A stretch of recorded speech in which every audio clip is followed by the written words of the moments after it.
Good morning. Good morning. Hey, it's Sunday. Hope everybody's doing well. Thank you all for being here on this fabulous morning. This is Frosty. Hey, good morning, Steve LaPointe, my most hated member. Hope you're doing well. Jack Goldman's in the house. What's going on, Jack? Thank you so much for being here. Yesterday, you were gifted a free membership, so congratulations on that. Siren, my mod from Extraordinarity, thank you so much for posting those links if you want to look at a different view. So, for instance, if you were in portrait mode and you want to go to landscape mode, up at the top, you can just click on those pinned items and it will take you to the other mode. You can go back and forth depending upon what works best for you. So, hope everybody's doing well. Good morning, Jeff Davis, Chad Brockman, AZ Coins are in the house. Me is here. What's going on, me? Hope you're doing well. Thank you so much for being here. Steve LaPointe was very busy this morning asking a bunch of questions. We're going to get to some of those. So give us a few moments. Let's say hi to everybody. Silver Spur, what's going on? Hope you are doing well. See people jumping back into the other one. Silver Spur 420, hope you were well. Thank you so much for being here.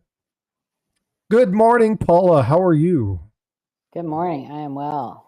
Make sure you're smashing that like, folks. Thank you so much. Definitely appreciate that.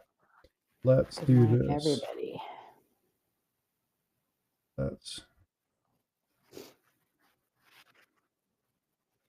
I'm just a big circle.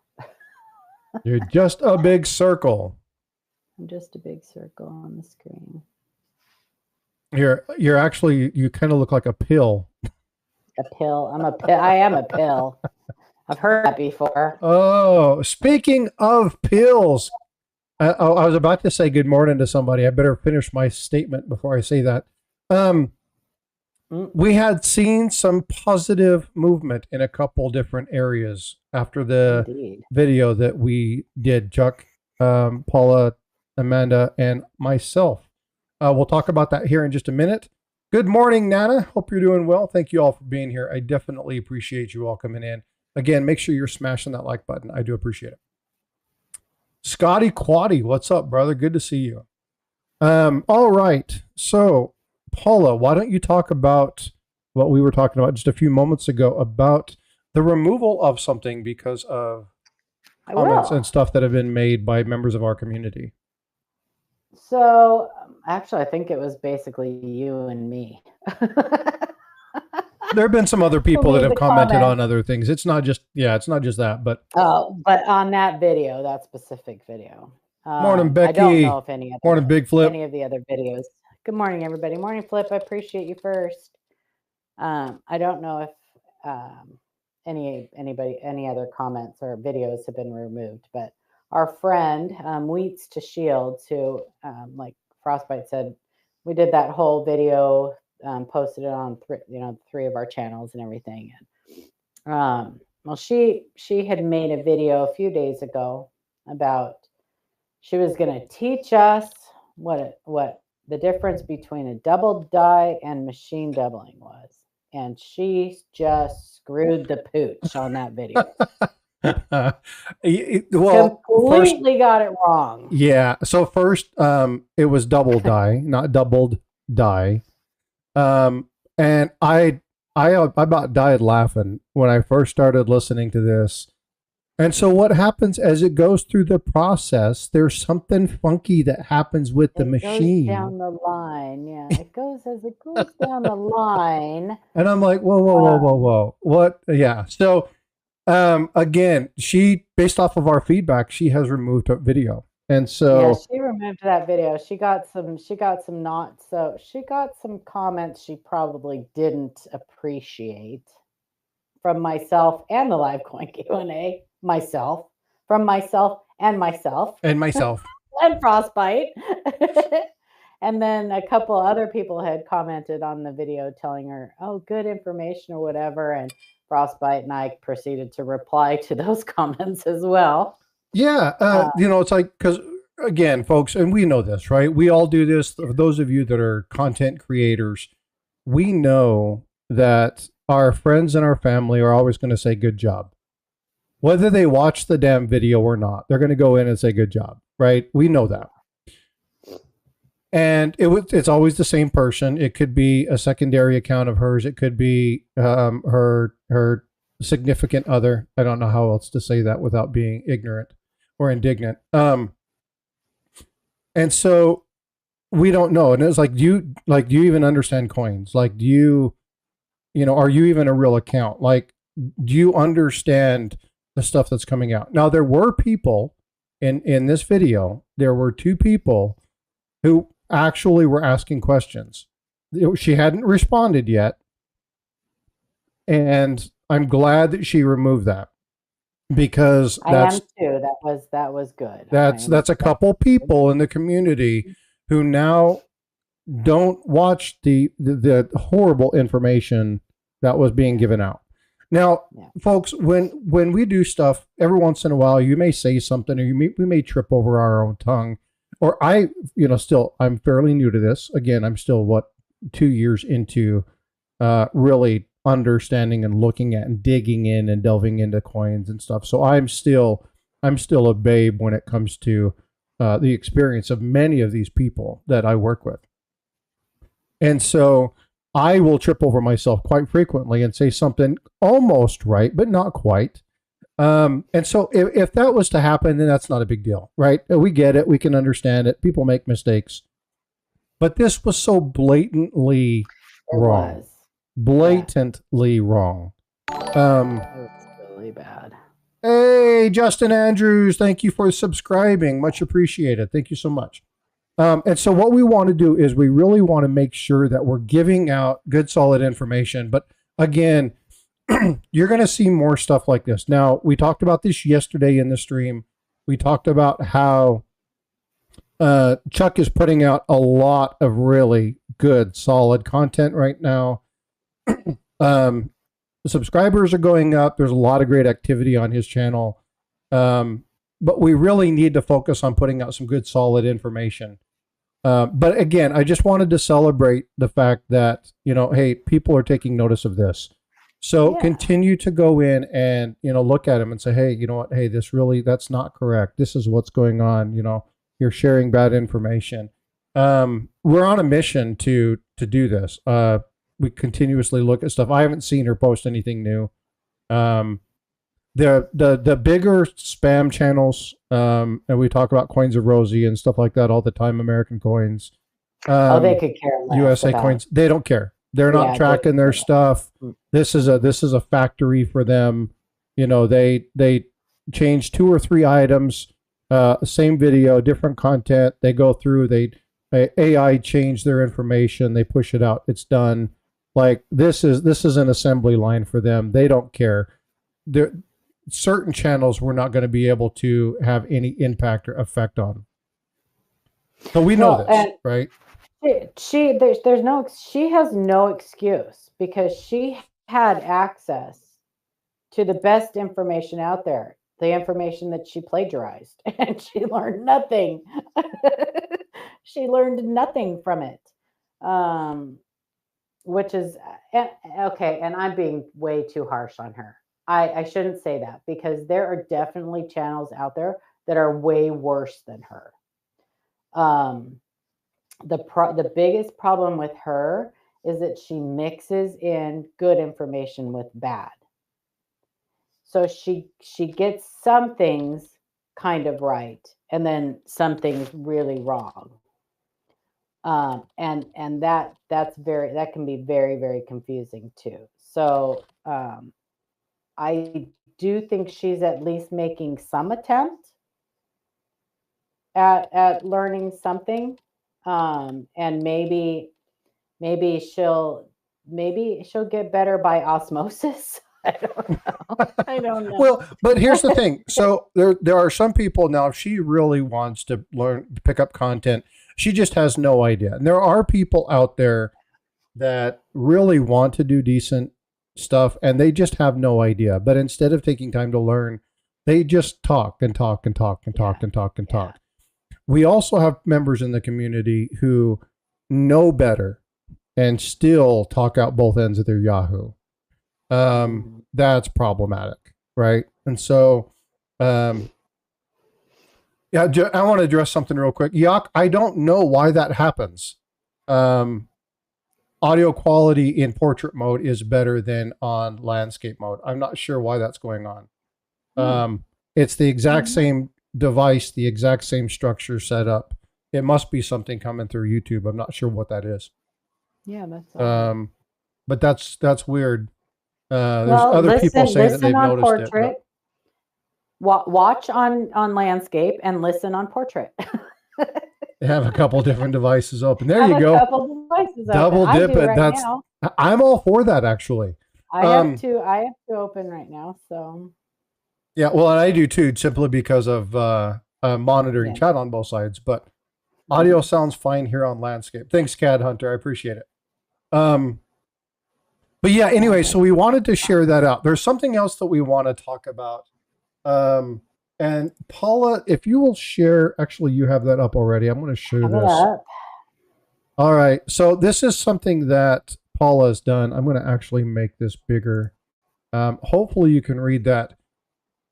This is a really good post. Now, this is something, as many of you know, this has been a problem throughout the collecting hobby. And you're looking at that infamous L on the rim. Again, not a thing, but people have made it a thing. It's becoming a problem. So we want to kind of share a little bit on this. So, Paul, if you'll go over this, this is Sure. your item. So let's go ahead and talk about this particular topic now. Yeah, so Frostbite got kind of a taste of it this morning. You pulled up eBay, and I'll show we've that talked stuff about in this just a minute. before, but Yeah. yeah, it's really becoming an issue on eBay. So I thought I would just bring it up so that if you guys are ever in streams or whatever and you hear people talking about this, you can screenshot this, or if you're in my Facebook group, I posted it in a couple of Facebook groups. But if you're in the LiveCoin Q&A Facebook group, go ahead and you can grab that content. I don't care. However you want to use it, use it. Oh, If you want to make a video about it or whatever. hold on, Paula. There's Okay. something going on. Let me do this. Okay. I apologize. That's okay. There you go. Now you guys should start seeing the screen. Look at that. Check that out. What happened? There was an issue. It said that connection didn't occur, so it didn't log into the StreamYard. There you guys go. Sorry about Oh, that. okay. I was showing it on my screen, but it wasn't going through YouTube, Oh, so I didn't notice okay. the error. So I had to clear the error and do that over again. Oh, okay. All right. Well, that just means I can talk more. I'll start over. Like that's ever been a problem. Like I know it's never been a problem, but whatever. Anyway, yeah. So I got in another discussion with somebody, an argument basically, with somebody yesterday, and so kind of just created this post and posted it in a few of the Facebook groups that I moderate. So if you guys want, it's in the LiveCoin Q&A Facebook group, or you can just screenshot this, however you want to do it. Make your own video, take the wording, whatever you want, and make a video. But this is basically so that if you see people talking about it, you have an explanation of why this is not an error. And I'm just going to read you the post because it's easier that way. So it says L on the rim in a nutshell. I read this explanation a while ago. This is as good an explanation as any. So this came from Coop in one of the coin community groups, and he's a smart guy. Don't always agree with him, but I definitely agree with him on this. The L on the rim is not an error. There's a couple contributing factors. One is simple wear, and two, the master hub for the cent had seen decades of use, and over time it had broadened from use. Now, the master hub is where up the chain, where eventually all of the working dies are born from. So the master hub is the big daddy, and down the line from the master die to the working hub, from the working hub to the working die. The working dies are what actually strike the coin, but the master die is the big daddy that makes all of those. So, or it starts out. It has the design, and after a while, it became broadened from use. So the more master dies, the more working hubs, everything happened, they became broader from use. As it did, so the lettering moved out further and further from the center to the edge, basically. Then when the die was turned in the lathe, the proper diameter, this meant that the lettering got closer and closer to the rims. By 1968, the L in Liberty and the tops of In God We Trust were often beginning to merge with the rim. And you see that a lot, especially on 1968 cents. Like the whole In God We Trust and the L of Liberty will all be kind of blended into the rim. In 1969, a brand new master hub was created that reduced the size of the bust, sharpened the details, and moved the inscriptions in closer to the center and away from the rims. If you put a 1968 cent next to a 1969, you will see the changes are rather dramatic, and that is true. So the best way for you guys to see it yourself is to, and you can even go on PCGS Coin Facts and look at a 1968 cent and a 1969 cent, and you will see huge differences. And that's all it is. Now, someone had brought up to me that just the fact that the mint let this happen makes it an error. Well, that's not true, because minting errors are unintentional. And this is definitely intentional. The mint knew this was happening. They could see it progress over time. It took decades for it to happen. They didn't care. They just continued cranking out dies and knew it was happening. So it was definitely an intentional thing by the mint. Maybe not by design. Maybe they didn't intend for it to happen, but it happened and they didn't care. So it was definitely intentionally allowed to happen. So that is not a minting error. The mint considered it within tolerance, so we consider it within tolerance, and therefore it's not a minting error. Make sense? Absolutely. Aye, Captain. Yeah, so let me share this real quick with you, and we'll go. Yeah, I got a couple ads too, Frostbyte. So I turned those off, so the ad should be done. I thought I turned those off, but I used I went back through and used an old one, an old stream where I guess I just hadn't shut that off. But I want to share this with you. Millions and millions and billions of coins, billions of coins. Yeah.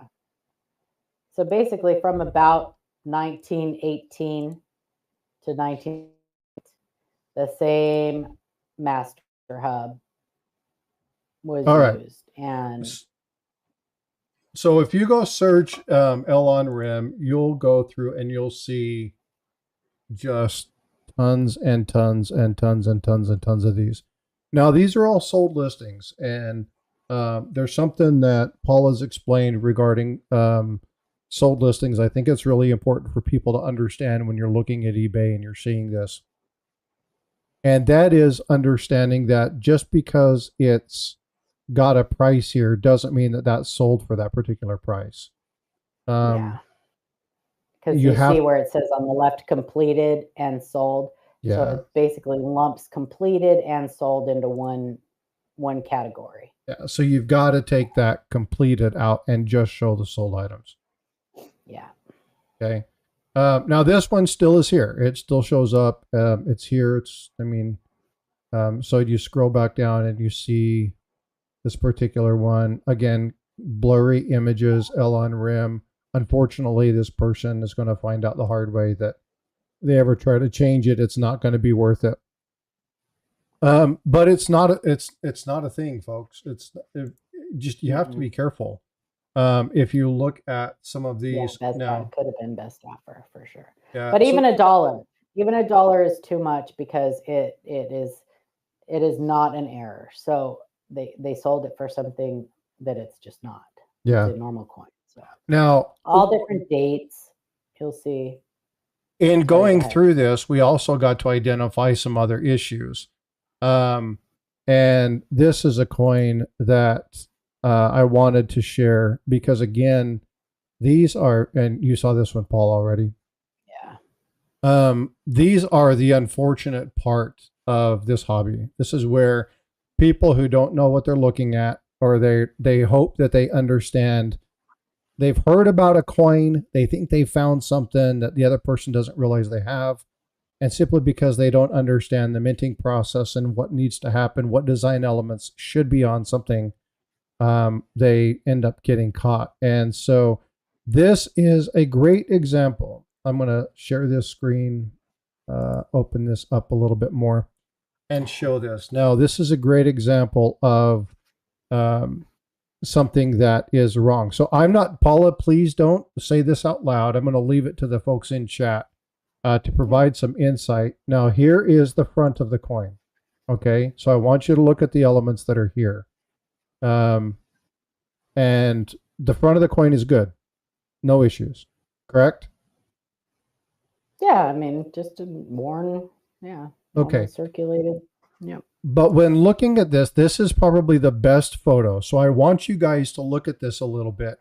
And again, don't worry about getting it wrong. It's not about getting it wrong. It's about I'm gonna pull something up while you're doing that too. Yeah, it's about making sure that people understand kind of what they're looking at.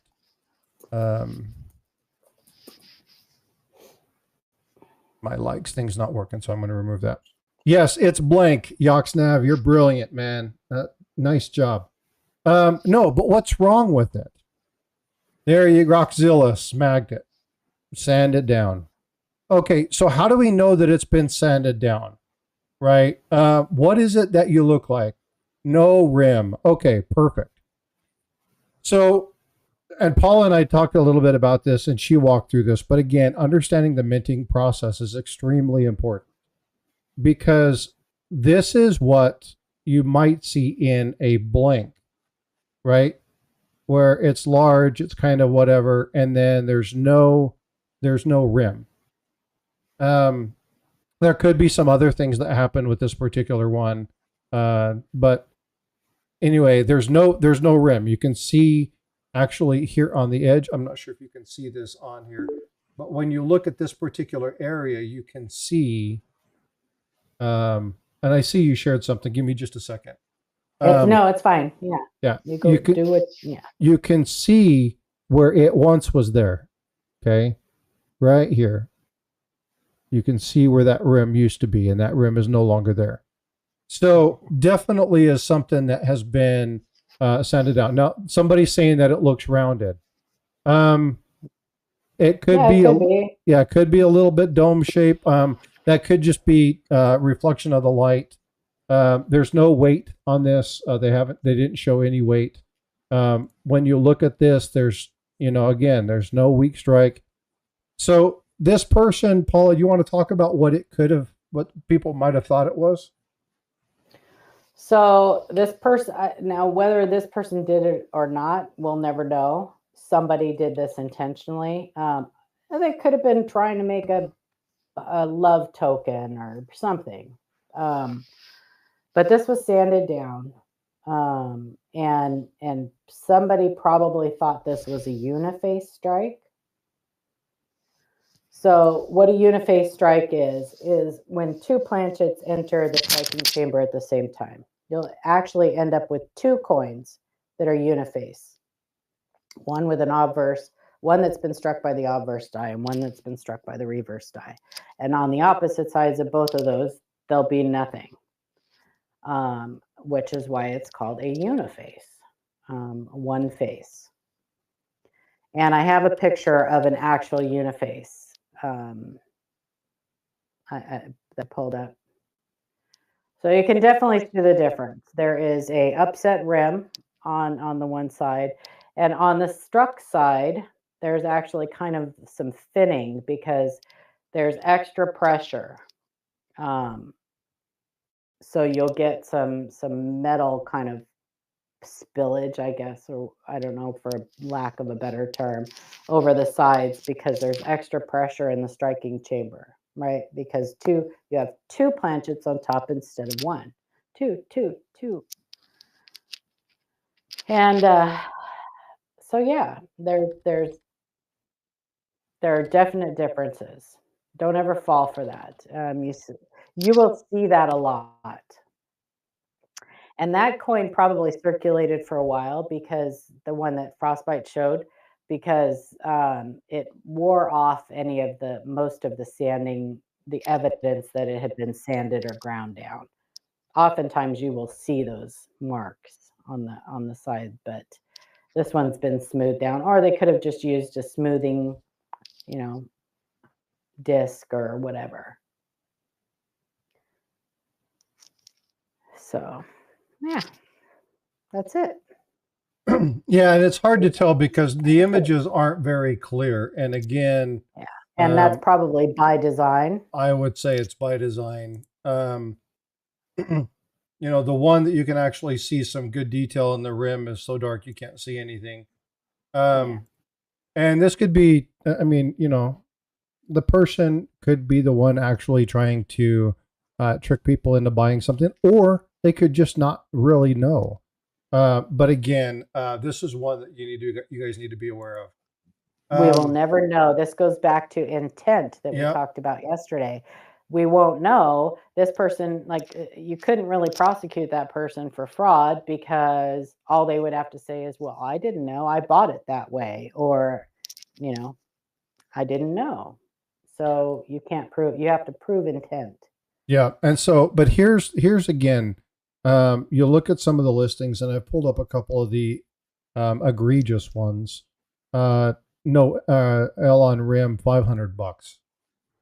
In no world is this coin worth $500. Right? It can't be an RPM. I mean, unless there's, I don't see any doubling in that, but you'd have to really get in and look at it. So it says the famous no mint mark, which is, we also talked about that yesterday. Yep. And that means nothing. No. That means nothing. So unless you had a 1990 proof that was missing the S, no mint mark means nothing. It just means that it was most likely minted in Philadelphia. There are certain dates it could have been minted in San Francisco or West Point, but that's a topic for another day. Now, if you had a 2017 that had no mint mark, that would be something. No, well, it would be something. If you had a 2017 business strike that had no mint mark, it would probably mean that it was struck through grease.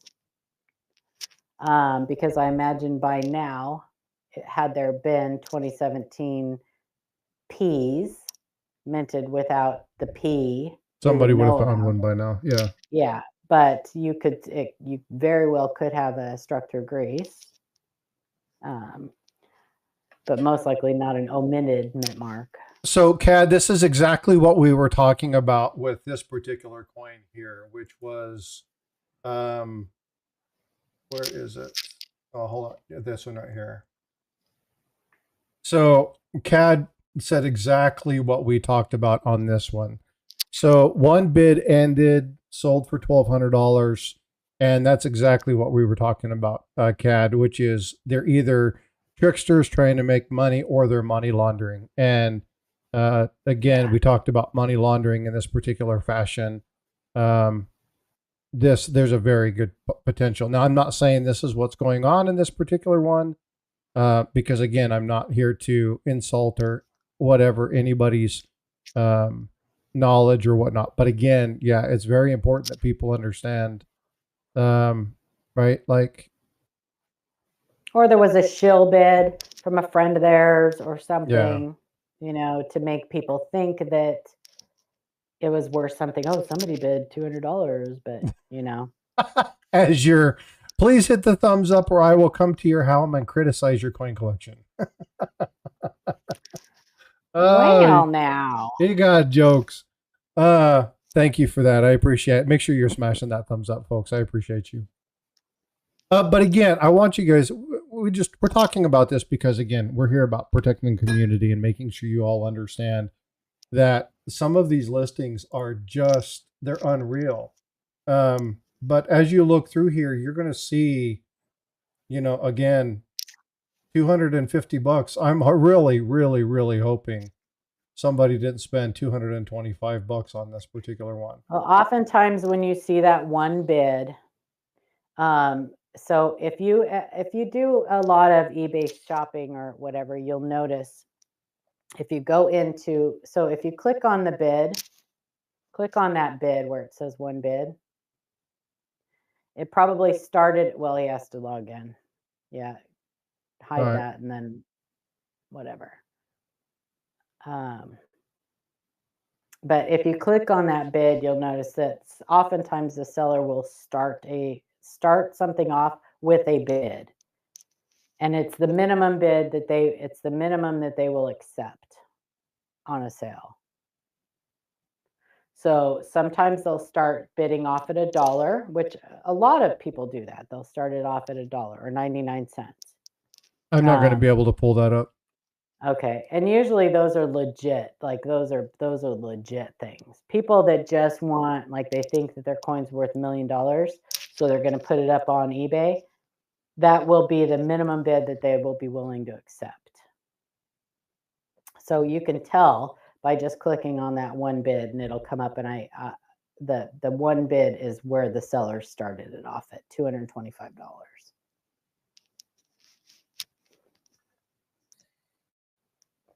Well, I've seen it to where they've had one bid, and that was the person who won it, though. Well, it will always show as the person who won it if they end it, if they end the listing.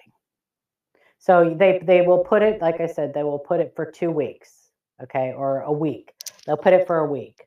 They'll give it a 1 week time frame.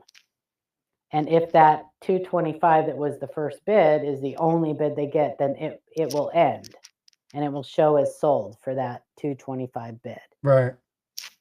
Just Good day, Mr. Lopez. Any auction, right? Yeah. Any auction. Yeah. At the end of the countdown, whoever has the highest bid wins the bid, wins the auction. So. Yeah, but again, there's tons of them for here, and again, it's just not a thing, folks. And even $1 is too much. Yeah. So just beware, right? And just be aware and spread it, spread the information. And like I said, you have something concrete to take to people when they'll say, well, how do you know it's not an error? Well, here you go. Now they may still not believe you, but then you can come back at them and say, well, if you believe it's an error, then you have the burden of proof. You tell me how you think this happened during the minting process. What caused this? They need to bring you evidence. They need to use evidence-based numismatics and come back at you with what they think caused it. Because the burden of proof is on the owner of the coin. It's not on you. And that's where that whole caveat emptor thing is, mm-hmm. Right? That's why they say buyer beware, because if the buyer doesn't ask the questions, they're only responsible for disclosing those things that are asked about. There are some legal items and property that they have to disclose, but again, it's up to you to ask. So, and again, if you see somebody with zero, no feedback, no sales, first listing, they've only been open for 2 weeks, doesn't mean that they're necessarily bad. It just means that you need to pay attention to it. And a picture from across the room, right? Yeah. So, I mean, no grade, mint condition. What does that even mean? No grade, mint condition. Yeah, and it's definitely not mint condition. No. Yeah. Far from it. Yeah, this is definitely not mint condition. So all kinds of red flags. But this is what this type of stuff is for. When Frostbyte does this and we do our live streams and stuff like that, it's to make you guys better collectors, so that, like Amy said, she stays away from eBay because of things that she reads. We want you to know enough that you can go on eBay and feel safe. At least, if you buy something on eBay and the picture is exactly, and the description is correct, and the picture is exactly, what you think you're buying, then you can be pretty safe in your knowledge. Now, sometimes you will get a coin that's not what they say in the description, but then you just return it. Right. Well, and again, folks, it doesn't mean that you can't buy on eBay. Just make sure you have a trusted source. We have friends that have extremely good items for sale, and they sell on Whatnot. They sell on eBay. They 100% can be trusted. However, there are some things that you need to be aware of when you are buying from those sites. And I talk about Whatnot, and again, this isn't knocking any of our friends who do this, because again, they provide good content. But Whatnot, you can very, very quickly overpay for something, very, very quickly. And so you have to be very aware of what you're doing. You have to understand what's happening. And 2 or 3 clicks, because you get caught up in the moment, all of a sudden now you're spending $50 for a $30 coin or a $20 coin. So just be leery about that, right? Buy from trusted sources. Make sure those sources are people that you know and are reliable.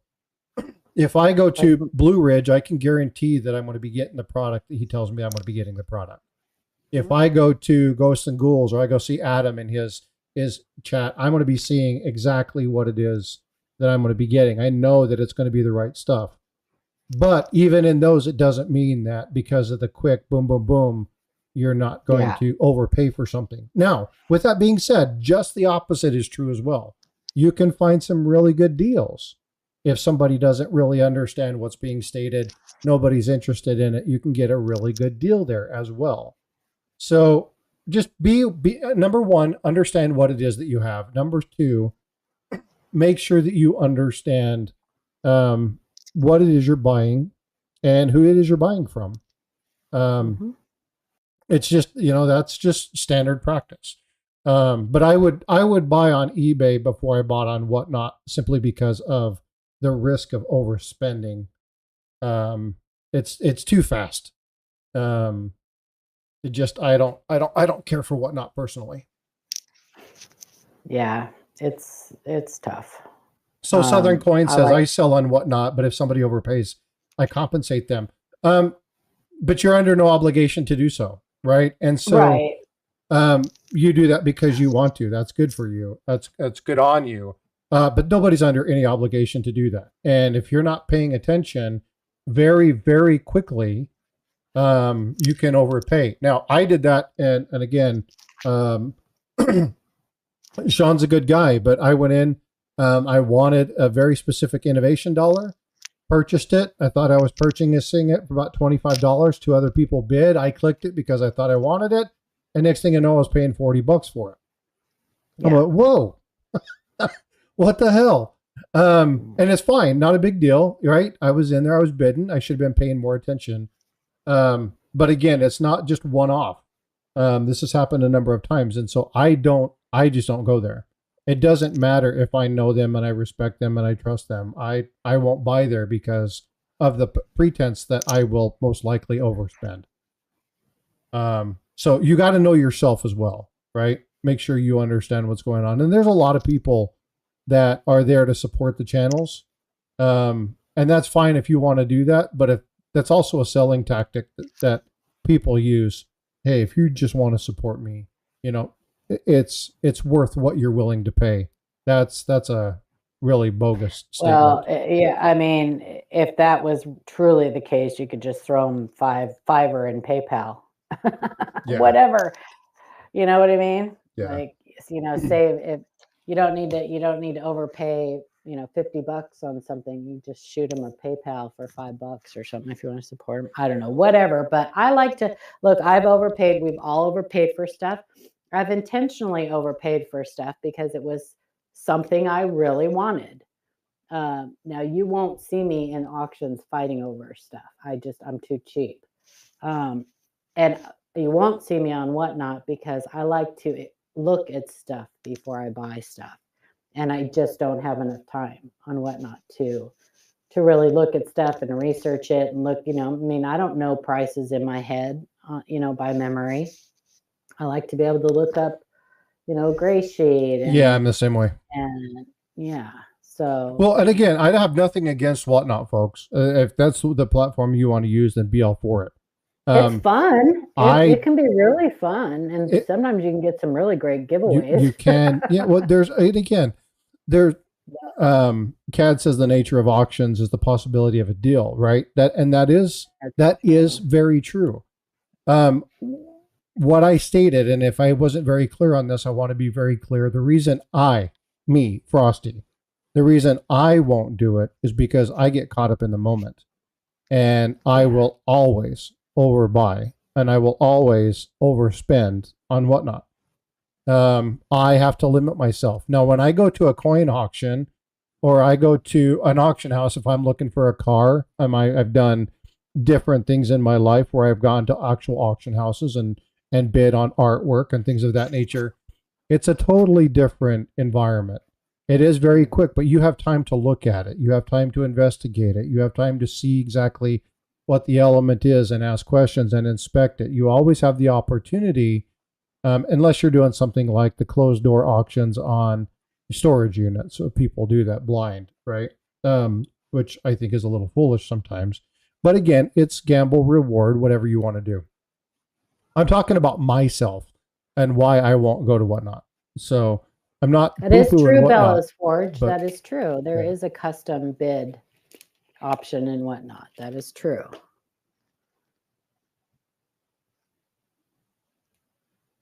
Sorry, go ahead. I didn't mean to interrupt. No, it's fine. But again, it's just a platform. It doesn't mean that, people can't use it. It's just the way I do.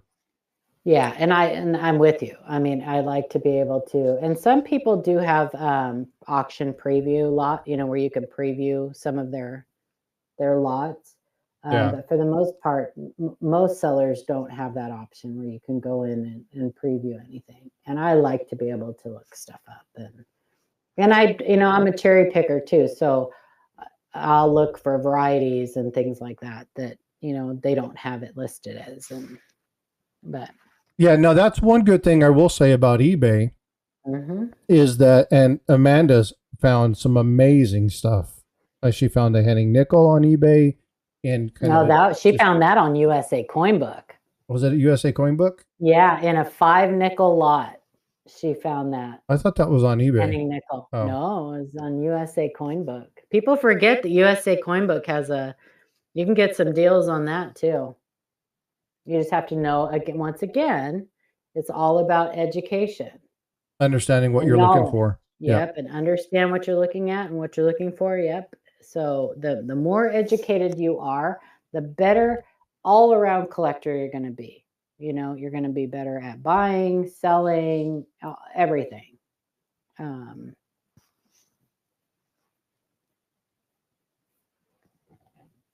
cool. So what questions do you all have? So feel free to ask a question in chat. Let's go ahead and do that. So if you have questions you want to ask about a very specific coin, you want to talk about a topic, let's go ahead and open the time up to chat. Does eBay still guarantee shipping? No. I don't think they do. I honestly don't know the answer to that. I know that if you ship through eBay, you have a little bit more protection, but the buyer's way more protected than the seller. How far is the moon from the Earth? Closer than Uranus. I don't know. Is that true?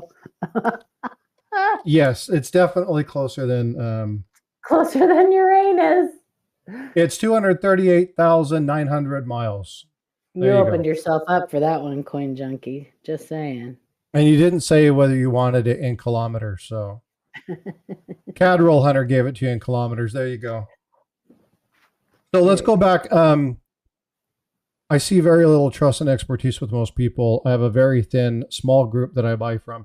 And that's fine, right? Making sure that you have a very close-knit set of people. That's fine. No big deal. That's all you need. That's all you need. That's, again, you have to have just a few people in your circle. This is where networking comes into play. What's important about that is having people. So, for instance, and I've told you guys this time and time again, and if you're new to the channel, and I want you to listen to this, I don't have to be your single shop stop for information. What I want to do is I want to be a source that people can come to and say, hey, Frosty, there's this concern. I have this issue. I need to look at this coin. Hey, I found something on eBay. I know that you deal with Paula and Jack Young and stuff. Can you get this into Jack's hands so that he can be aware of it? And many of you have sent stuff to me that I have in turn turned around and sent to Jack and said, hey, can you look into this listing? And usually within a day or two, he'll come back and say, listing's removed. And so if I can be that person, hey, you know, you guys want to ask a question to Chuck, or you want to know something about that, and you don't want to go to him directly, I don't have a problem doing that. Because what this is about is getting you the right information. There was a comment earlier in here that said that there's so much information. I think it was Chad. There's so much information in here. How are you expected to remember it all? How are you supposed to? And you're not. You're not. You're not. Mm-hmm. What you do is you find people who are experts in a very specific set of areas. Speaking of the devil, hey, Mike, how you doing, I was bud? just going to mention him. I was just going to say, Yeah. you can find people that you know, like Mike and Matt. Yeah. And Mike said to me yesterday that he was going to keep an eye out for me for that Isabella and that die cap. Yeah. So, you know, you can find people that you know that work or own coin shops and use them as, you know, your source or one of your sources. But you do not have to be the expert in everything. And I'm going to give you a business analogy, okay? And this is something that when I train, so I do systems analysis, I do management and programs analysis. My job is to look at systems and find ways to improve it. That's what I do for a living. And so as I look at things, one thing I always ask is, what is the leadership going to need? What is the leadership going to have? And so in order to do that, I have to do what's called a stakeholder analysis. And a stakeholders analysis does this. It makes sure that I have the right people engaged for what it is that I'm trying to do. It doesn't matter if I'm trying to build a network infrastructure to sustain a hospital, or if I'm trying to build a piece of software for end user. It doesn't matter. I need to have the right people engaged, which means I have to have tech support. I need to have a salesman. I need to have customer service. I need to have an end user. I need to have somebody extremely experienced, and I have to have somebody extremely new. And so I have to bring people in. I've said this so many times, I kind of get tired of repeating myself. One of the best things you can do in a group is have somebody brand new, because they can ask you questions that you forget to ask yourself. And so what I want people to understand about this particular channel is that I don't have all the information, but I really have worked to try to connect myself with channels that do.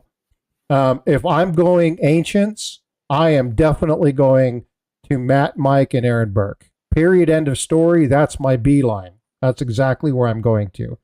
If I am looking at 2 and 3 cent pieces and I want to learn about some of the obscure rarities, I'm running over to Matic Coins. I'm talking to Shay. I'm going to, hey, dude, I got a question for you. This is really what I want to know about. If I'm looking at copper coins, I'm running to Chuck. I'm running to sit down and say, hey, let's go through a couple of these things. There are people who are very adept at understanding. And again, obviously, if I need to validate or verify something is true and authentic, I'm going to be sending really good quality, high grade images to Livecoin, right? And saying, hey, look at this and help me out. And I'll be talking with Paula, and we'll be going through, I'll get with Amanda and those folks, get with Shay, and just look through those items. Having a network is extremely important, but it starts with a small trusted group of people. If you have a good coin shop, and I want to clarify, a good coin shop, where if they don't know, they will tell you they don't know, and they will bring somebody in to that conversation to make sure that they give you the right information. Those are the people you want in your life. Okay. What I don't want you guys to do is take your neighbor who one time got a coin from their grandmother. They took a coin shop and now they know everything about coins, right? Facebook Medical. How many people have heard about that, right? I'm going to recommend this medication because my Aunt Sally said it was good. Be very careful with some of that stuff. Yox now like Pawn Stars, right? Outside of some of that stuff being staged, I know a guy who can help you. Give me a minute. Let me call my people and I'll come in and we'll make sure that we get the right information to you. That's exactly, now, not in that necessarily that fashion, but the same general construct, the same general idea. Because the best thing you can do in life is, if you were good at something, focus on it. And then surround yourself with people who are good at those areas you're not. And that you utilize them, you help them in the way that Tiger Stacker and I do this a ton. Tiger is inept when it comes to high quality technical issues. I'm not degrading Tiger. He'll be the first one to say this. Tiger's a brilliant dude. He's an ER physician. He's a scientist. He understands stuff. You talk about stacking and coordination in an organization. He's got so much more knowledge about that than I do. We trade back and forth. Tiger is a major force when it comes to me understanding some of the science behind stacking, collecting, and understanding, things like specific gravity if I want to test a coin. I'm going to him. I'm asking him because I know he knows. But he's going to contact me if he has IT issues. So it's important to have a good, solid group of people in your case. And so when you come in, and again, I talk about 5 or 6 channels religiously here, because most of what you'll need in coin collecting can be found in those 5 or 6 channels. Because if those 5 or 6 channels don't have that information, they're going to bend over backwards to get it for you. And so find a good, solid source of people that really understand, and then utilize them for your go-to. And use the other ones for your entertainment value. Go check them out and go watch the fun stories that they do, and go watch them because they're funny, right? That's great. But make sure you have a really solid set of people for information, because that's how you succeed. That's how leaders succeed. And so, but yeah. And don't keep good information to yourself. Yeah, absolutely. My grandfather used to always tell me the best thing you can do is work yourself out of a job, right? Teach people what you know, because only then do you have the opportunity to move out of your position. If you hold on to everything, the only person that you're helping is yourself. It's of no benefit to anybody else. And if you're of no benefit to anybody, then, I won't say what good are you, but. So Southern Coin Hunter, I have a question for you. How did you know how to identify that? What tipped you off?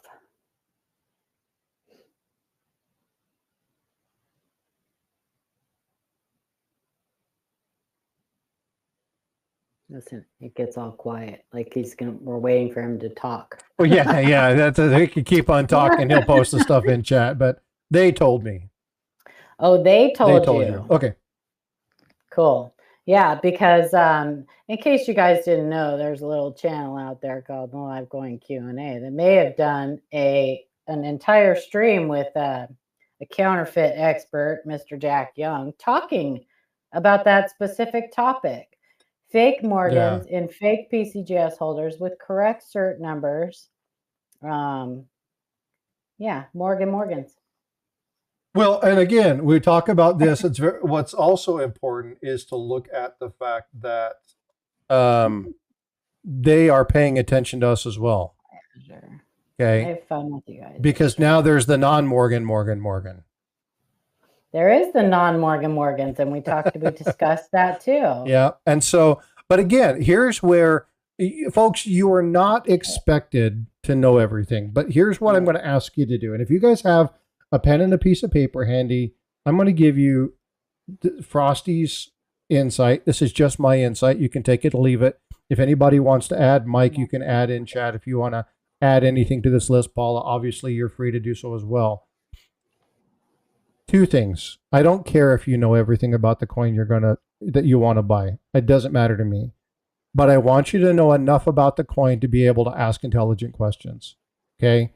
How do you verify its authenticity? You should be able to know what a real coin looks like. You should know the design elements well enough. If you're really seriously looking at buying a coin, understand what some of the common fakes are, right? How do you do that? Well, look it up. Just check it out. Look it up. Go check out and see what's there. Number two, frame a couple questions, right? If I needed to look at the weight and stuff like that, ask your coin channels. Ask your, your coin shop. If you're buying gold, for instance, right? Hey, can you show me on the machine? Can you show me that it shows as real gold? Can we weigh it? Right? Can we look at it? Can you talk to me about how I would identify and authenticate a coin? Ask questions, right? Have them show you. If you go to a coin shop and you ask them to show you on the Sigma and they get offended, leave the coin shop. Okay, just leave it. Doesn't matter if they're whatever. If they say, hey, you know what, I don't have time for this. It's authentic. I promise. I give you my whatever. Leave it. Because you're the buyer, right? Ultimately, it comes down to you need to make sure you know what you're buying. And if you're going to be spending, exactly, Mike, there's no such thing as a stupid question, just stupid people. Sorry. But no, really, ask the question. And so how do you do that? Well, find people who understand. It's like, hey, I really want to buy this coin. What kind of things can I be looking at? Hey, Paula, I have a question for you. We're going to be looking. So here, this is, I'll do an actual one that I screwed up on my own. Okay. Hey, Paula, I'm going to be buying a trade dollar. It's a 1976. I know that there's some counterfeits on the 1976. Can you give me a couple things that I should be looking for in the 1876 trade dollar that might help me indicate that it's fake? I'm glad you clarified 1876, yeah. 1876 trade dollar. Okay. Obviously, if it's a 1976 trade dollar, it's either a silver round, because there are trade dollars that are silver rounds, or it's a total counterfeit. But 1876 trade dollar, what kind of things might I be looking for to help me identify whether one of those is fake or not? Right? Are you asking me? I'm asking you. Yeah, I'm asking you. I don't know. I don't know. I don't know. Well, but here's the thing. Okay, so it's like, well, hold on just a minute. And on the arrows on the back, I know there's something about that where it hits the exactly. But where are we going to go? We're going to get somebody else on the line, right? Yeah, we're going to get that information. But how do you find out what those things are? You ask the questions. That's where I'm trying to get to. Paula doesn't know everything off the cuff of her head. Copper coins. I know where to find it. Yesterday, exactly. That's the key right there. Know where to find it. Know where to go. Know where to look. Know where your good sites are. Know where your trusted sources are. That's what's important. Yep. We were in Copper Coins yesterday, and Adam, Coins and Ghouls, came in and said that he had found something really, really cool. And Chuck was like, you know what's really cool about that? I'm glad you know those numbers. He says, I know what double dies are. I can look for the great big ones. I just don't know the years where all of the big nuggets are. Like, I don't know which ones. I have to have a minute to kind of look them up and familiarize myself with them before I begin. And this guy is extremely intelligent when it comes to copper coins. So if what I would consider an expert, he will classify himself an expert, but I classify Chuck as an expert. Roxilla. Yeah, chop marks. Yep. Right. Yeah. But again, he's like, you know, I don't memorize all of that stuff. That, you know, that I have to look at it. You know, if I'm going to look for a specific thing, I will look for specific years, and I will be checking those things and go back. But you know, if you go to a coin shop, you go to a coin show, you don't necessarily have the luxury of just sitting down at somebody's table and going through all of their stuff and opening their phone. And I'll tell you a little secret. Yeah. And a little secret about, so Adam does open his phone, but Adam also picks certain varieties, and he will dedicate his time to finding those specific things that day. Yeah. He doesn't look for everything. Now, if he comes across something in the meantime that he finds, or says, "Oh, that looks peculiar," then he'll look it up, right? If he sees a double die on something that he wasn't necessarily looking for, then he'll look it up. But it goes back. He definitely uses references when he's doing it. It's not all off the top of his head. Right. But it goes back to what I said at the very beginning of this conversation, which is know what you're going for, right? Yeah. When you go to a coin shop, do a little bit of research before you go and know what it is that you're looking for, right? That, again, we talked about, when you're going through coins, if you have a roll of pennies, the best thing you can do is sort them by date and mint mark, and then go through them in order, right? Pull up the resource, look at them, go through the 5 or 6 coins from that particular time or year, and then, look at those things, pull up your resources, and then go to the next year, the next mint mark. Because you want to be familiar. You want to keep in your mind's eye what the design elements are. So there are strategies to help you be better at these things, but how do you find them? You ask, right? You ask those questions. Coin Junkies here, and I have seen Coin Junkie in the last year and a half grow to an extreme knowledge when it comes to searching for things.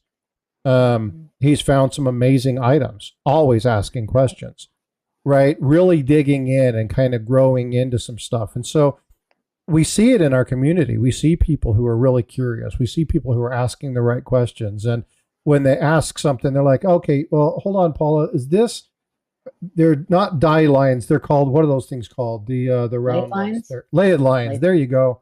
Concentric laid lines. So and I knew what those were. I just was using those as an example, but that's how those things come. Oh, can you clarify what the difference between a brokerage and a die cap is, right? So being able to ask those questions and know what those things are. I've seen some people really grow in this hobby in the last year. I've been one of them. But there are people who put me to shame with the amount of knowledge and the growth that they've done, because they're interested in a very specific subset of coins. And so, again, it's about understanding what you're looking for and having those resources available to you. And that's what we try to do here, is allow you an opportunity for resource. I've been throwing up a link in the chat. I don't know if you want to click on it. This was Ken Peavy's blog site. The 1 Million Pennies Project? 1 Million Pennies Project. And he had the best list of collecting axioms. So if you want to click on that. Yep, I'll share that. You can scroll through those. And if you guys get a chance, I'm going to throw it up again. Throw it up. Ugh. Yeah, don't throw up, please. I'm going to put it in the chat again. And I've got it up on my screen. And the other one. Yeah. So this was Ken's blog. I mean, it was a work in progress. So there's a lot that's not completed on that blog site. But these axioms are the best rules to follow when it comes to coin collecting. So you What's up, Reckless? I don't know if you want to go through them but yeah, we can actually go through these. These are good. If you guys don't know who Ken Peavy was, mentor to a great number of people at LiveCoin Q&A. Loved to talk. Many people. Right? Loved to talk. We have people in our community that have had learned everything that they know from this gentleman. A plethora of knowledge. Insomniac Theater. He was the OG of the Insomniac streams. Yep. He'd go live at 11 o'clock at night, and we'd be on until 6 o'clock in the morning. It's crazy. But great information. So again, there are exceptions to every rule. This can't be more true.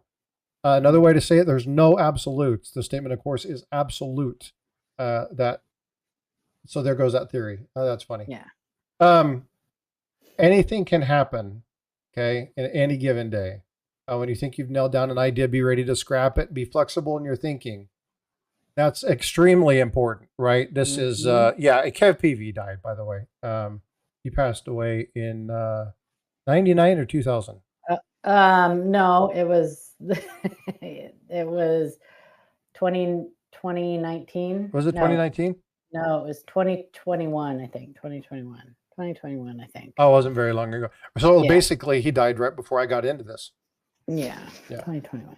So I watched a ton of his videos. But yeah, inspect every coin. Coin hunting is like a box. It's like a box of chocolates. You never know what you're going to get. That Lincoln set variety sheet barely scratches the surface. Yeah, you don't have to read all of it all the way through, but when in doubt, keep it. That's a great one right there. That is a great one. Your mind's eye, especially if you're looking at a lot of coins, your mind's eye will recognize that something's wrong. You may not know what it is, but trust that initial instinct, right? This is something that when they say, looking through your copper coins and you decide to look through them for some varieties and errors, don't get rid of them. Don't immediately take them to the bank. There are people very, very well known. I think Eric has talked about this again, or he talked about this before, not again, regarding having looked at stuff and then somebody else came behind and looked at a couple coins and found like 8 items in the 20 coins he had left. Yeah, 2020. I couldn't remember if it was 2020 or 2021, but yeah, right before his birthday. Yeah. So, but so yeah, keep those, right? Go through them. It doesn't mean you have to keep every coin, hint, pull up. Right.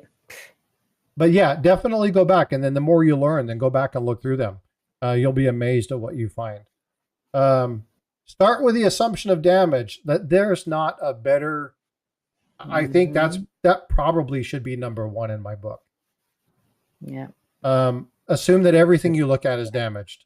And then talk your reason why it's not, right? Talk your way out of why it's not. Use evidence-based numismatics. Yeah, and that's really important. So explain evidence-based numismatics.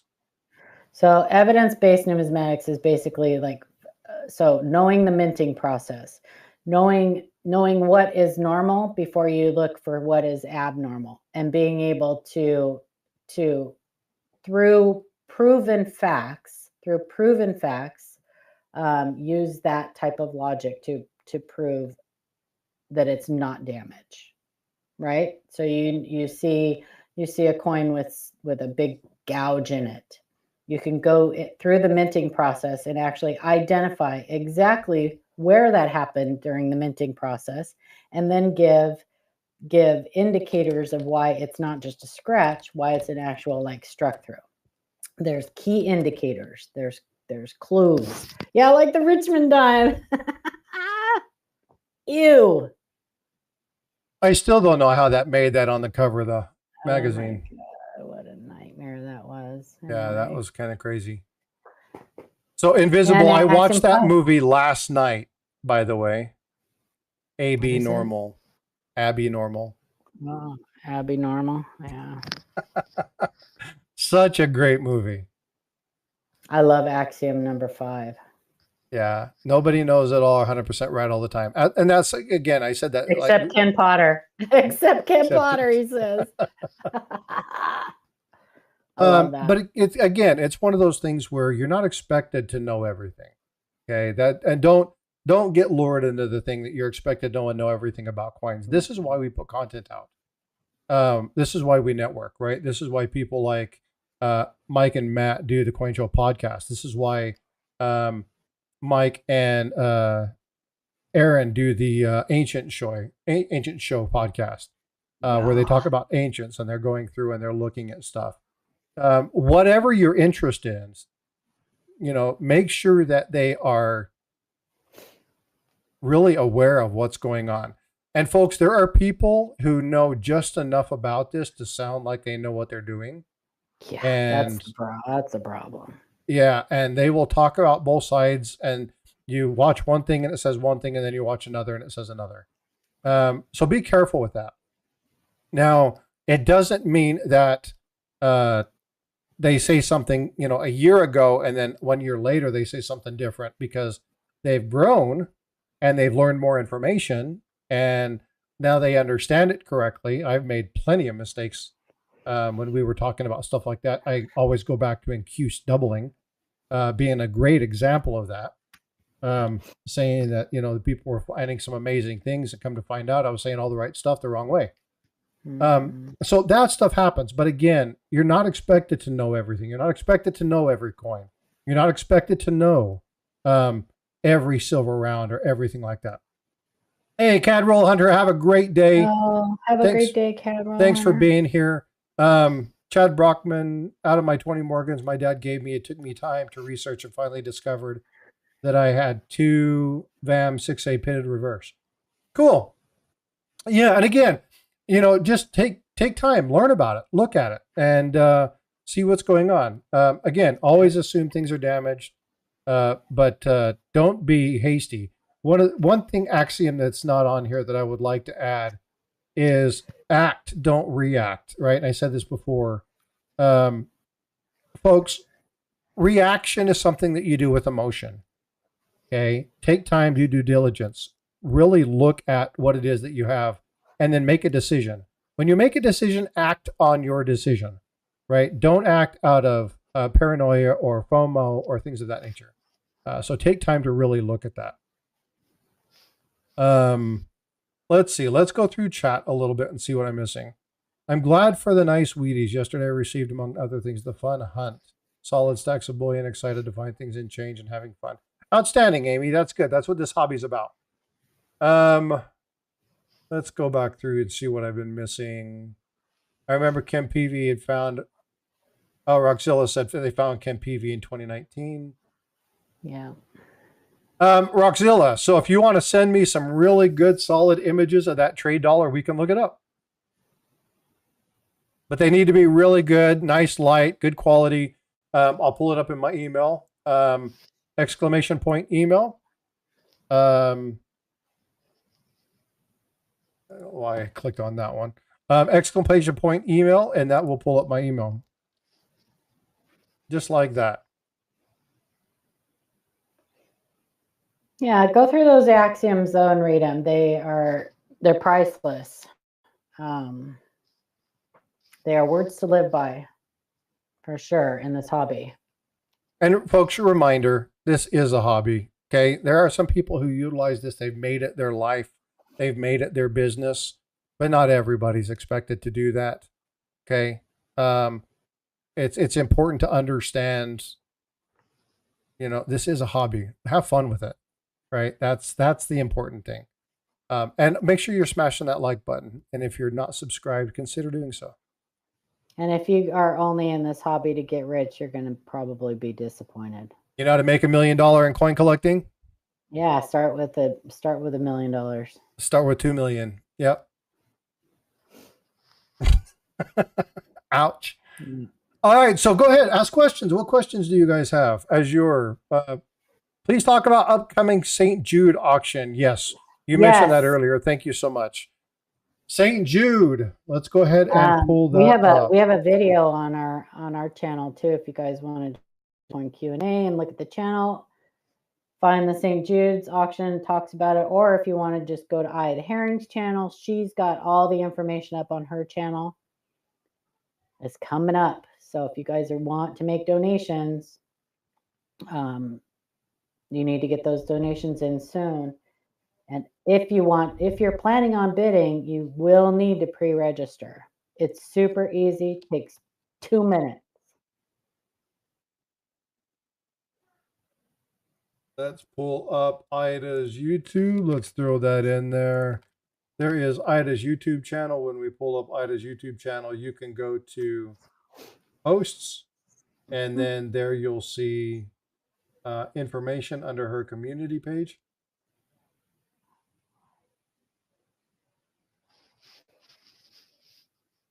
And you can make donations. She has a link So if you want to just make a donation to St. Jude's, use Ida's link, please. That way, our auction that we do gets credit for it. It really doesn't matter to Ida whether she gets credit for it or not, but it will show up in our running total, and that's whether she wants to admit it or not. It's important to her because she has a goal. And the closer she gets to her goal, the happier her little heart will be.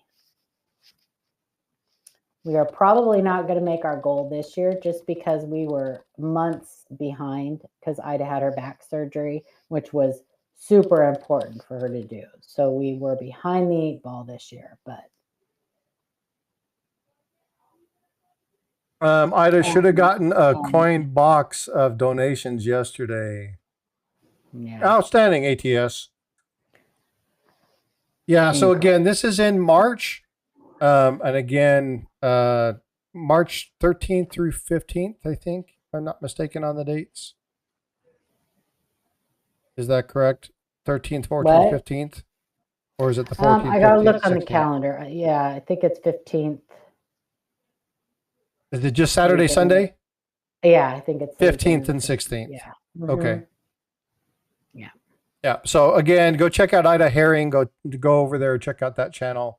And then Freaking Awesome just posted that Livecoin Q&A video and channel link. So thanks so much for that, Freaking Awesome. Much appreciated, brother. Yeah, I did see that. Yep. And Wounded Warriors is coming up pretty quick here too. So, but you've got the. Didn't they just do Wounded Warriors? I thought they just finished Wounded Warriors. Wounded Warriors happens twice a year. Oh, okay. Yeah. So they got that coming up, but Ida's and St. Jude's is coming up before then. So yeah, make sure you guys are focusing on that and getting that stuff to her because again, last minute, it makes it really difficult for the team to put stuff together. There's also something else, and I want to do this not to take anything away, but how many people in chat, if you guys like clay shooting, stuff like that, the company that my wife works for does the one of the owners has a nonprofit. You guys know this. She actually is in Tanzania right now doing surgical procedures. They did 17 knee surgeries today. They're running 5 ORs, and they had 9 hip surgeries today. They're crushing it. And they go through once or twice a year. They go to various locations. They're doing a fundraiser April 12th. If you guys are in or around the San Antonio area and you guys want to participate in that, reach out to me. Let me know. It's called WOGO. It's the Women's Orthopedic Global Outreach. And what it is it sponsors females who are orthopedics. Much like coin collecting, orthopedics is a male-dominated area. So they really work on growing female physicians, female surgeons, and really working on folks that are in the home. So they do things here in the U.S. and abroad. Right now they're doing something in Tanzania, but where they do free surgery. So they go in and they find women and children who are immobile. If there's guys that are there, that's fine, but the women and children come first because they're in the home most of the time. Making sure that they give them mobility back so that the quality of life in the home can be improved. So if you guys are in or around the San Antonio area, down Corpus Christi all the way up to Houston, Dallas, if you guys are anywhere in that, reach out to me, let me know. There's April 12th, there's going to be a clay shoot, Coins for a Cause. I've reached out to a couple people on getting some donations, some really good donations. For this particular event. So I'm waiting to hear back on them. But if you have any ability to get with a large company to do a cool donation, let me know and I'll connect you with them. Not to take anything away from St. Jude or take anything away from Wounded Warriors, but this is an extremely good program and I 100% support them. If anybody wants information, I'll put that up on my channel and you guys can check that out as well. Very cool. Let's see. Inkman, I've been working on Big T's donations for St. Jude. He's been donating $1 per cuss word. Oh God, good Eric doesn't have to do that. He'd be broke. That's awesome. Yeah, that's pretty Oh, cool. somebody was asking too about short snorters. And I mean, I sound like I'm doing just a Livecoin Q&A promotion today, and I'm not meaning to at all, you guys. But if you go to our channel, we had Tom Sparks a couple times on our channel, and he's the president and founder of the Short Snorter Project. And he gave like a 2-hour long presentation on him. I think about a year ago. We're actually going to have him on again soon. He's working that out, the details out with Amanda. But he did one on short snorters and one on so-called dollars. But if you want information on short snorters, just go check that out, because you won't get better information out there than what Tom did. Absolutely agreed. For those of you who don't know what a short snorter is, so a short snorter program was created by the military. It exceeds the military. It doesn't have to just be the military. Right. But one of the purposes was if you were on deployment or you were in a specific command, what they would do is they would take dollar bills or $2 bills, or if you were, for instance, you were in Hawaii during the time of the Hawaii notes, they would go to a bar, they would sign these bills, and then if you were, remember, you heard somebody was part of a thing like this, then you could actually go through and open up your coin, your short snorter roll, and get a drink or something like that. So it was all tied to kind of experiencing a libation and having fun with other people. And it became a really big thing. There's a lot of people who do this. In the military, we still use challenge coins, but the short snorters are highly collectible, and sometimes you can find extremely cool cool items regarding those particular elements. Very cool signatures, like extremely famous people. Some of them can be worth tons and tons and tons of money. And so he's actually the expert at identifying. Yeah, and he actually will go through and do this. So if any channel's talking about these and they don't have him on, really Livecoin brought them out and really talked about some very specifics. There's not too many people in the world who know short snorters better than that gentleman. So go watch that video if you're interested in Meg. A short snorter sounds like a stunted piglet. It was really a great, I mean, he did just like he just did a fantastic presentation on it. It was long, and I am not into currency, but I was like riveted by it. There's so much cool information. Yeah, and again, when you can hear, this is what was cool about them being able to get him on. When you can hear from the expert, right, the person who actually really knows this, he's known across the world as the person who can identify these as an extreme. He does all kinds of shows and everything. Shows all over the place. So if you really want to hear it from the horse's mouth, per se, go check out that video. Yeah. But Meg, that's funny. Who has teaching boxes besides Tiger? I have some, but I don't have anything like Tiger does. Do you know what a teaching box is? Well, that's why I just said, what's a teaching box? Okay. So Tiger Stacker has one of these, and basically it's for his grandkids. So it sounds like I need one, though. He's got 2 young grandsons, and what he's done is he's pulled coins from pretty much every genre of U.S. coinage. So he's got gold, real gold, fake gold, real silver, fake silver. He's got Indian head cents and fake Indian head cents. He's got real buffaloes, fake buffaloes. He's got some high-end trade dollars. He's got the important coins. They are kind of the really important, understanding what you're getting kind of box. And so what he does is he labels them, and then he has a sheet that he talks about each one of these, where he got it, what the important variety about this is, and how to find it. And then under each one of them, he lists a location or a person in which they can be contacted. So if you want to know more about this, and then this is his teaching box. And so what happens is as his grandkids get older, he's got a box with information that actually tells them about each individual coin. They're all numbered. He has listed on it what he paid for them. If there's a fake or a counterfeit, he's talked about how or what he did to verify or validate that it was not authentic. More leaning towards silver and gold and stacking and weight and ping testing and specific gravity and that kind of stuff. He actually found a gold coin that is 100% authentic, but on the Sigma tested fake because of issues with the way that the coin was done. Like, so there's like a 10% copper, 90% gold. For some reason, the copper on this one rated high and it showed as not being authentic.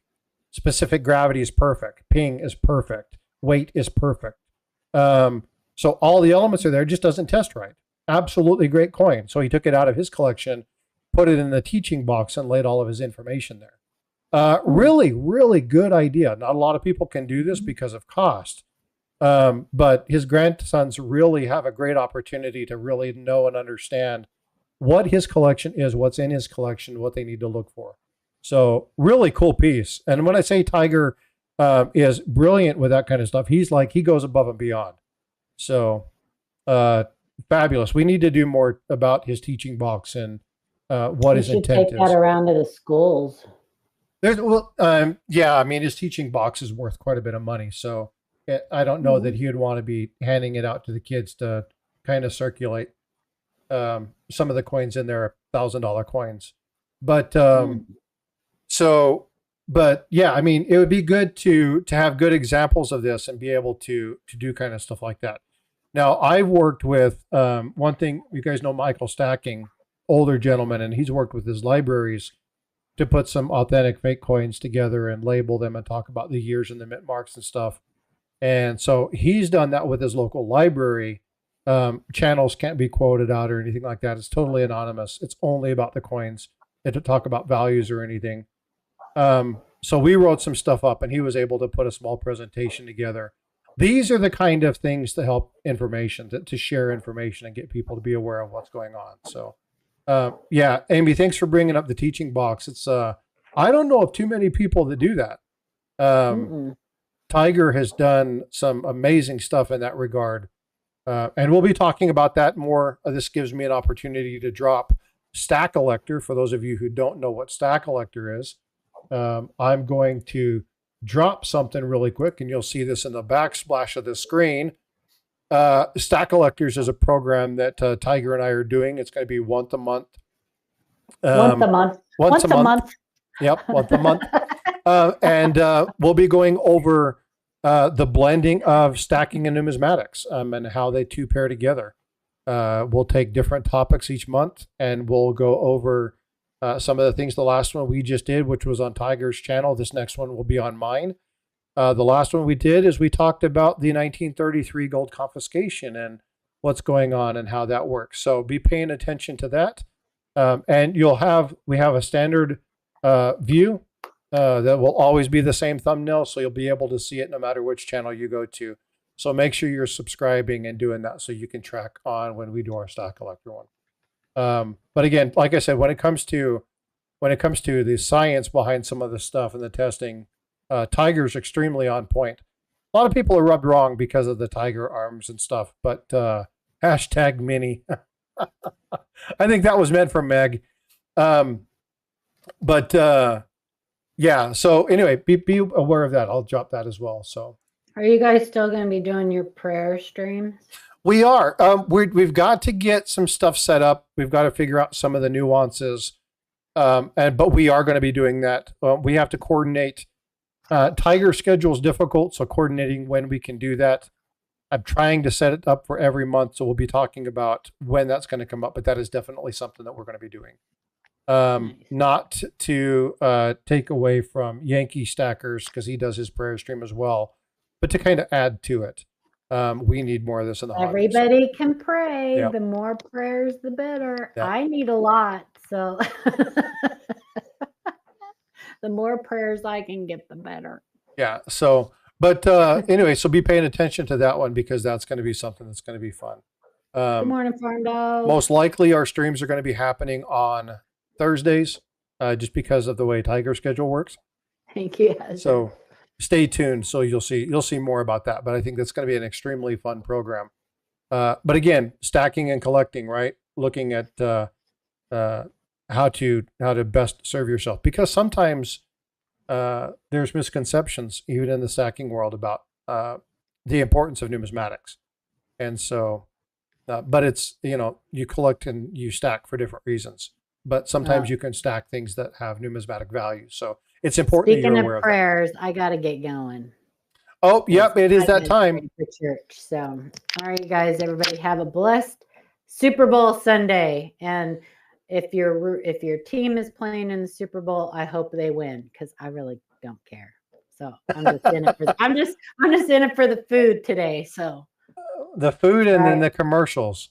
The food and the commercials. I'm not even going to watch a halftime show because I don't know who that dude is, but it doesn't look like somebody I'd be interested in watching. So who is doing the some Kendrick Lamar or somebody like that. Oh, okay. Yeah, I know who Kendrick Lamar is. Yeah. I don't have a clue who he is, but whatever. If you guys know Mr. McDonald, then you'll know who Kendrick Lamar is. So Mr. McDonald. Tom McDonald. He's a musician.